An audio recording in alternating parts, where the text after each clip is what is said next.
राम राम भक्तों, मरे हुए व्यक्ति की यह 5 चीज भूलकर भी नहीं लेनी चाहिए। भक्तों, जब भी कोई भी इंसान या मनुष्य मर जाता है तो सबसे बड़ा दुख उस इंसान को होता है जो व्यक्ति उससे सबसे ज्यादा प्यार करता है। लेकिन सच्चाई तो यह है कि आजकल सच्चा प्यार एक दिखावा सा रह गया है। सच्चा प्यार का दिखावा करके कई ऐसे लोग होते हैं जो कि महिलाओं के शरीर से खेलते हैं। आजकल पति पत्नी में भी एक सच्चा प्यार नहीं दिखता है। आजकल आधुनिक समय आ चुका है जिसमें दोस्तों, जो भी व्यक्ति एक दूसरे से प्यार करता है तो वह सच्चा प्यार न करके उसकी संपत्ति, जायदाद और उसके जिस्म से करता है। आज भी इस दुनिया में कई ऐसे लोग हैं जो गलत तरीके के प्यार में फंस जाते हैं। जैसे कई पुरुष ऐसे होते हैं, ऐसी महिला से शादी कर लेते हैं जो कि चरित्रहीन महिला की श्रेणी में आती है। ऐसे में उस चरित्रहीन महिला से शादी करने के बाद पुरुष में तनाव की स्थिति पैदा हो जाती है और वह पुरुष घुट घुट कर जीने लगता है, क्योंकि जो चरित्रहीन महिला होती है इसका एक मर्द न होकर कई ऐसे मर्द होते हैं जिसके साथ वह संबंध बनाती रहती है। और इसी कारण से जो पति होता है उसकी मानसिक स्थिति बहुत बिगड़ जाती है जब अपनी पत्नी को कई मर्दों के साथ संबंध बनाते हुए देखता है, और अंत में जो पुरुष होता है वह व्यक्ति मर सकता है। और दोस्तों, श्री कृष्ण भगवान जी कहते हैं कि जब भी कोई व्यक्ति मर जाता है तो उसकी ये 3 चीज कभी भी नहीं लेनी चाहिए। आज भी कई ऐसे पति पत्नी हैं जिनके बीच में प्यार एक दिखावा है, सच्चाई तो और कुछ ही है। आज भी ऐसी कई महिलाएं और ऐसे कई पुरुष हैं जिनकी शादी हो जाने के बाद भी पराई स्त्रियों के साथ संबंध बनाते हैं। और ऐसी कई महिलाएं हैं आज भी जिनकी शादी हो जाने के बाद भी पराए मर्द के साथ संबंध बनाती है, जिसके कारण से दोनों के बीच में लड़ाई झगड़े होते हैं और अंत में वह व्यक्ति एक दूसरे से अलग हो जाते हैं। और इस तरह से तनाव की स्थिति बढ़ती जाती है और अंत में दुख सहन न होने के कारण व्यक्ति मृत्यु का रास्ता पकड़ लेता है। और जब भी कोई व्यक्ति मर जाता है तो भगवान श्री कृष्ण जी कहते हैं कि उसे व्यक्ति की कभी भी भूल कर भी यह 3 चीज नहीं लेनी चाहिए। अगर मरे हुए व्यक्ति की यह 3 चीज आप ले लेते हो तो समझो यहां आप बहुत बुरा काम किए हो।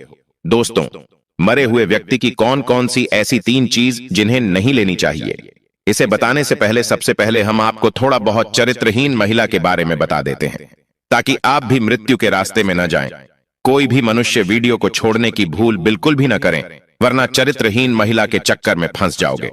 स्त्री जिसका भेद कोई जान न सके, और स्त्री का भेद कोई भी पुरुष नहीं समझ पाता है। स्त्रियों के कई रूप होते हैं जिनमें अक्सर हम फंस जाते हैं। दोस्तों, आचार्य चाणक्य जी ने भी चरित्रहीन महिलाओं के बारे में बहुत कुछ बताया है।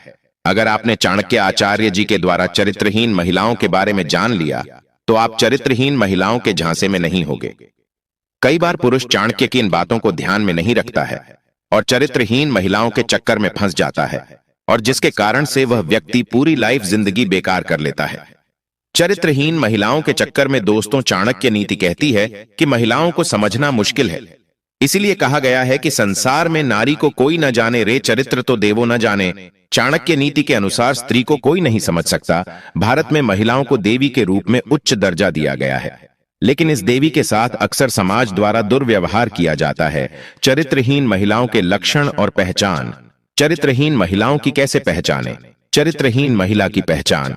चरित्रहीन किसे कहा जाता है? चरित्रहीन स्त्री के लक्षण हम सभी नहीं जानते हैं। कुछ ऐसे लोग हैं जो चरित्रहीन स्त्री की पहचान बहुत अच्छी तरह से कर लेते हैं। चरित्रहीन महिलाओं की पहचान करना उतना आसान नहीं है, पर उतना मुश्किल भी नहीं है। दोस्तों, हम चरित्रहीन स्त्री को उसके स्वभाव से पहचान सकते हैं। कई बार पुरुष महिलाओं की बाहरी शरीर को देखकर उसके स्वभाव को पता लगाने की कोशिश करता है। दोस्तों, यह जरूरी नहीं है कि हम महिलाओं को बाहरी शरीर के आधार पर ही चरित्र इनकी पहचान कर सकते हैं। यह कोई बात जरूरी नहीं है कि ऐसा हो। चरित्रहीन महिलाओं को पहचानना काफी ज्यादा आसान होती है, क्योंकि महिलाओं के कई ऐसे रूप होते हैं जिन्हें आपको दिखाई नहीं देते हैं। पुरुषों को हमेशा चरित्रहीन महिलाओं से बचकर ही रहना चाहिए, क्योंकि चरित्रहीन महिला की रात हर रोज एक नए पुरुष के साथ होती है। स्त्री का स्वभाव व चाल चलन हमें उसके चरित्र के बारे में काफी कुछ जानकारी दे देते हैं। ऐसी महिलाएं किसी की इज्जत नहीं करती और ज्यादा अपशब्द का उपयोग करती हैं। हिंदू धर्म में महिलाओं को देवी का दर्जा दिया जाता है। ईश्वर ने महिलाओं की रचना बहुत ही खूबसूरत बनाई है, लेकिन जिस तरह हाथ की 5 उंगलियां बराबर नहीं होती, ठीक उसी प्रकार सभी स्त्रियों का व्यवहार तथा आचरण या आदत एक जैसा नहीं हो सकता है। वे पुरुष जिन्हें एक अच्छी पत्नी मिलती है वे बहुत ही सौभाग्यशाली होते हैं, लेकिन दुर्भाग्यवश जिन्हें चरित्रहीन स्त्री मिल जाती है उनका तो फिर ईश्वर ही मालिक है। चरित्रहीन महिलाओं को अपने घर बार से कोई लेन देन नहीं होता है। ऐसी स्त्रियां अपने पति के अलावा भी दूसरे मर्दों से संबंध बनाने में नहीं हिचकती हैं और अपने पति के अलावा भी दूसरे मर्दों के साथ ज्यादा समय बिताती रहती है।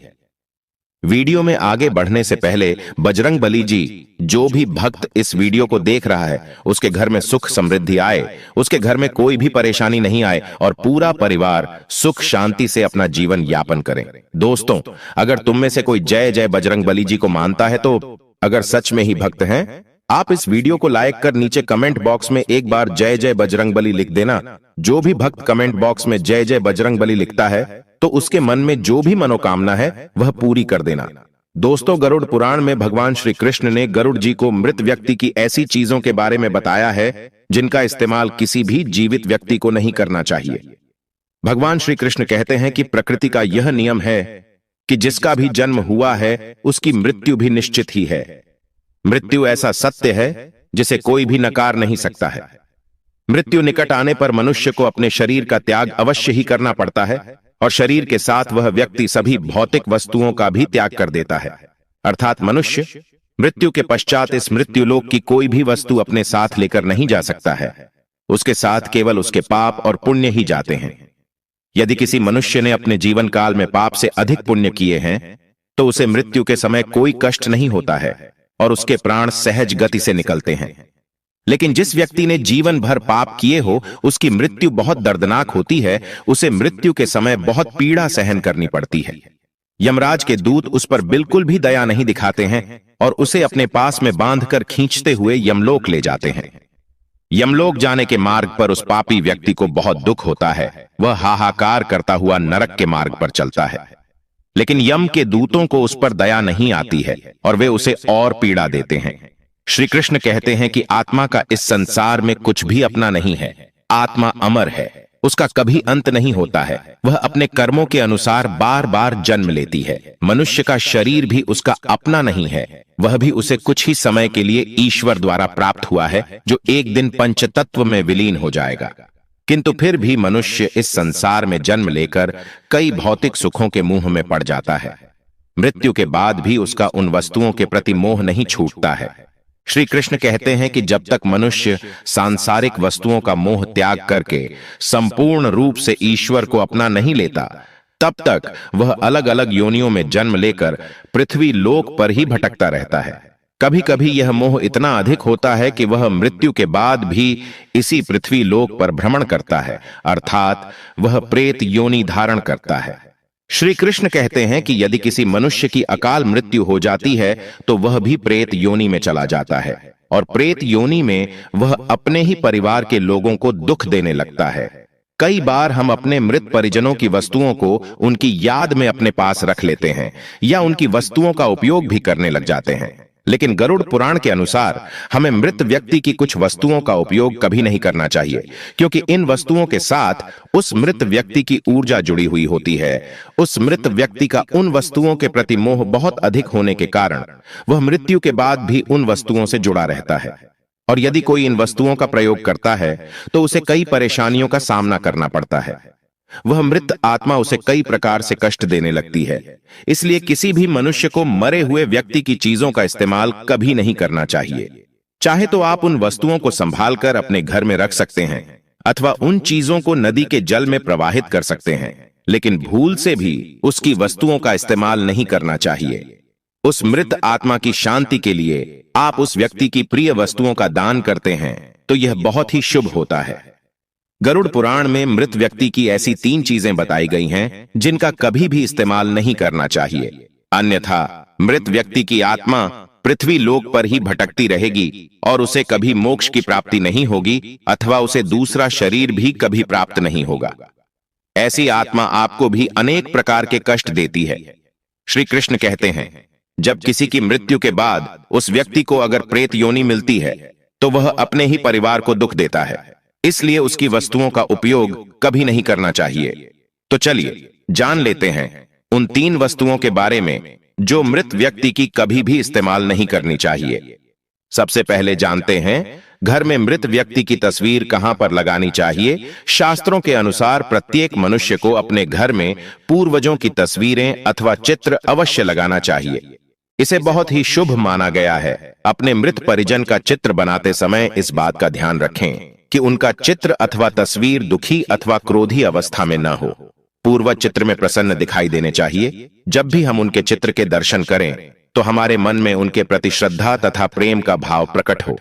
यदि पूर्वजों का चित्र क्रोधी अवस्था में हो तो यह मन में भय की स्थिति निर्माण करता है। छोटे बालक उनसे प्रेम करने के बजाय द्वेष करने लगेंगे। इसलिए पूर्वजों का चित्र अथवा तस्वीर बनाते समय इस बात का खास ध्यान रखें। ध्यान रहे, आपके पूर्वज अब इस संसार में नहीं है। वे नहीं तो भगवान है और न ही मनुष्य है। आपको उनका सम्मान करना चाहिए, किंतु उनके सामने अपना दुख और क्रोध जैसी भावनाओं को प्रकट न करें, अन्यथा आपके पितृदेव दुखी हो जाएंगे। पितृपक्ष के दिनों के अलावा अन्य दिनों में उनका आवाहन अथवा उनकी पूजा नहीं करनी चाहिए। पितृपक्ष के दिनों के अलावा अन्य दिनों में जो आत्माएं घर में प्रवेश करती हैं वे प्रेत आत्माएं होती हैं। इससे घर में भयंकर दुख का वातावरण निर्माण होता है। वास्तुशास्त्र के अनुसार पितरों की अथवा पूर्वजों की तस्वीरों को भूल से भी पूजा घर में नहीं रखना चाहिए। इससे भगवान का अपमान होता है। इससे आपके सभी पितृगण अत्यंत दुखी और क्रोधित हो जाते हैं। यदि आपके किसी परिजन की अकाल मृत्यु हुई है तो वे प्रेत योनि में चले जाते हैं और पृथ्वी लोक पर ही भटकते हैं। जब तक उनकी आत्मा की शांति के लिए नारायण बलि की पूजा नहीं की जाती तब तक वे प्रेत आत्मा बनकर अपने ही परिवार के लोगों को परेशान करते हैं। ऐसे में आपको उनकी तस्वीरें घर में नहीं लगानी चाहिए और पितृपक्ष में उनका श्राद्ध भी नहीं करना चाहिए।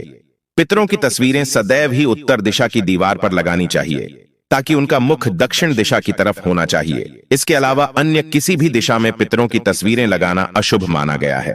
खासकर ईशान कोण में पितरों की तस्वीरें भूल से भी नहीं लगानी चाहिए। पितृपक्ष में भी पितरों के लिए किए जाने वाले सभी कार्य दक्षिण दिशा की तरफ मुख करके करना चाहिए।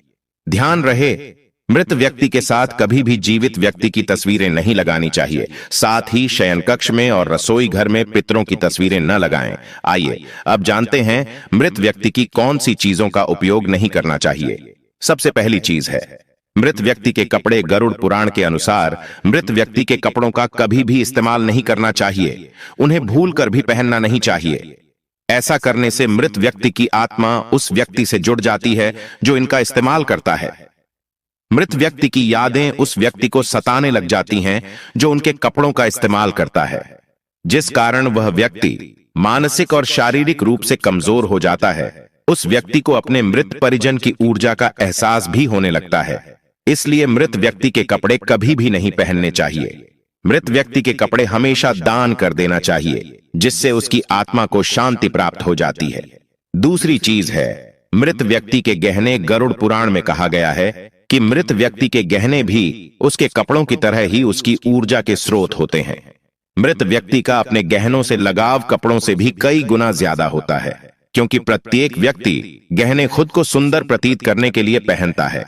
लेकिन जब व्यक्ति की मृत्यु हो जाती है और उसके गहने कोई दूसरा व्यक्ति पहन लेता है, तब मृत व्यक्ति की आत्मा असहज महसूस करने लगती है। वह आत्मा उस व्यक्ति को परेशान करने लग जाती है। आत्मा मोक्ष की राह पर न जाकर इसी मृत्यु लोक में अपने ही परिजनों को ही परेशान करने लग जाती है। इसलिए मृत व्यक्ति के गहनों का कभी भी इस्तेमाल नहीं करना चाहिए। व्यक्ति की मृत्यु के बाद उसके गहनों को गलाकर अन्य आभूषण करवा लेना चाहिए, अन्यथा उन्हें मंदिर में दान कर देना चाहिए। तीसरी चीज है मृत व्यक्ति की घड़ी। कपड़ों और गहनों की तरह घड़ी भी एक मृत व्यक्ति की प्रमुख ऊर्जा स्रोत होती है।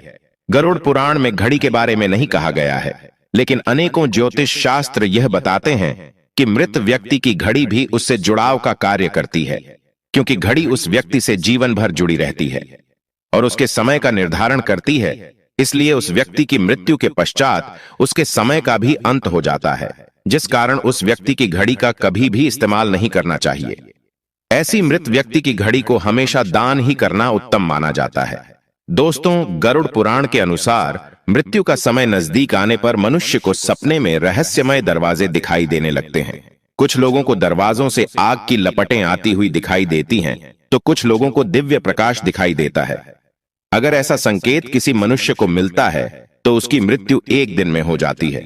यह द्वार स्वर्ग और नरक के द्वार होते हैं। मृत्यु से पूर्व मनुष्य को जिस प्रकार का द्वार दिखाई देता है, वह मृत्यु के बाद वहीं पर जाता है। कई बार वह सपने में खुद को इन दरवाजों के सामने खड़ा हुआ देखता है, लेकिन उसे द्वार के पीछे का दृश्य दिखाई नहीं पड़ता है। न वह नरक में मिलने वाली सजा देख पाता है और न ही स्वर्ग का सुंदर नजारा देख पाता है। उसे केवल स्वर्ग और नरक के प्रवेश द्वार ही दिखाई देते हैं, जो बहुत ही विशालकाय होते हैं। दूसरा संकेत है जीवन भर के काम दिखाई देना। यदि किसी मनुष्य की मृत्यु का समय निकट आता है तो उसका मन अचानक ही अस्वस्थ हो जाता है।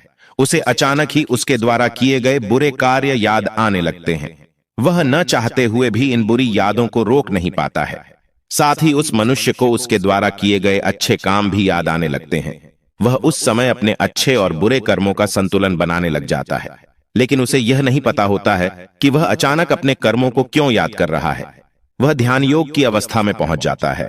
अकस्मात ही पुरानी यादें, परिवार के साथ बिताए हुए पल उसके सामने प्रकट होने लगते हैं। कभी वह अपने गलत कामों को याद करके पछतावा करने लगता है। उसकी आंखों से आंसू आने लगते हैं। तो कभी उसे उसके द्वारा किए गए अच्छे काम भी याद आने लगते हैं और वह प्रसन्न हो जाता है। उसे एहसास नहीं रहता कि वह कहां पर बैठा है, उसके आसपास कौन बैठा है। उसकी आंखों पर माया का पदार्थ छा जाता है। यह संकेत कुछ ही समय के लिए होता है, जिसके बाद वह मनुष्य फिर से चेतना में आ जाता है और सब कुछ भूल जाता है। तीसरा संकेत है सपने में पूर्वजों का दिखाई देना। दोस्तों, गरुड़ पुराण के अनुसार मृत्यु से कुछ दिनों पहले मनुष्य को सपनों के माध्यम से संकेत प्राप्त होता है। यह संकेत उसके पूर्वजों द्वारा मिलता है। जिसमें मनुष्य की मृत्यु होने वाली होती है तो उसे सपने में उसके पूर्वज दिखाई देते हैं। अगर सपने में पूर्वज रोते हुए दिखाई दे अथवा बहुत ही दुखी अवस्था में दिखाई दे रहे हैं तो समझ जाना चाहिए कि वह मनुष्य अब कुछ ही दिनों का मेहमान है। उसे उसकी सभी मृत परिजन बारी बारी से दिखाई देने लगते हैं। कुछ लोग इसे मात्र एक सपना समझकर लक्षित कर देते हैं, लेकिन यह एक मृत्यु का संकेत होता है। दोस्तों, आज की यह शास्त्र संबंधित और गरुड़ पुराण संबंधित जानकारी आपको अच्छी लगी हो तो कमेंट बॉक्स में जय जय बजरंगबली अवश्य लिखें। धन्यवाद।